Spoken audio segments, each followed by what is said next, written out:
Hey everyone, welcome to another Wrote for a Q video. Firstly, apologies there was no video last week. Just been really busy with work and life and general rubbish, so I didn't manage to get a video out. What I'm about to show you, it was meant to be last week's video. Because of the timing, it made more sense for it to be last week, but I didn't get a chance to do it. But if you follow me on some socials like Twitter or X or whatever you want to call it, or Facebook, then links in the description.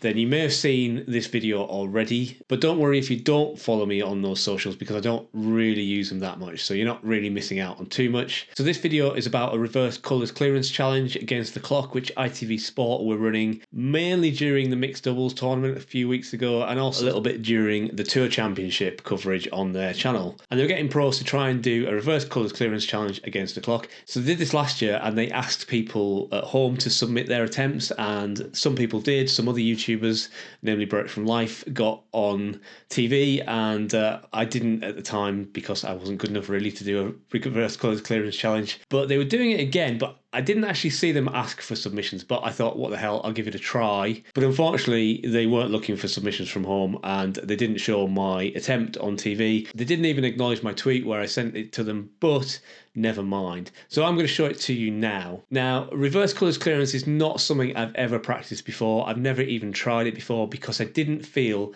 that it was that useful. The shots you play in a reverse colours clearance rarely come up in a real frame. Like, you would never play black to pink unless you were coming to the end of the frame and the pink and the black were on the wrong spots, because maybe at some point the spots were covered and the ref had to put them on the wrong spots, but so rare.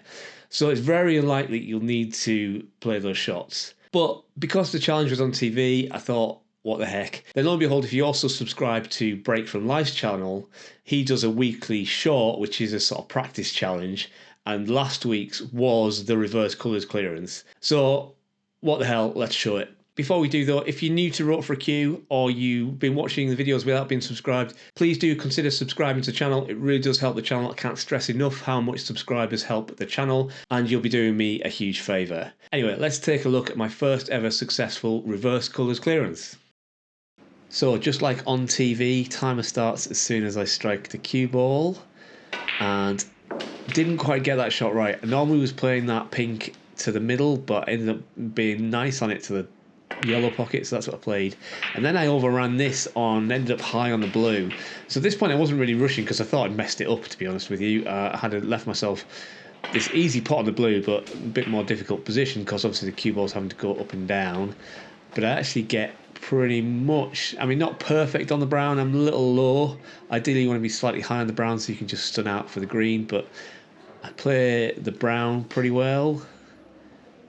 Strike through that nicely and come out nicely for the green. Again, maybe just come a little bit further. Again, I kind of want to be straight on the green if anything, but just got a little bit too low and then didn't quite get into that either. And the cue ball just about comes about a ball width below the baulk cushion. So this is a little bit thinner than I would have liked, but again, should be getting this in. And I didn't rush, so it's not the quickest time, but that is my first reverse colours clearance.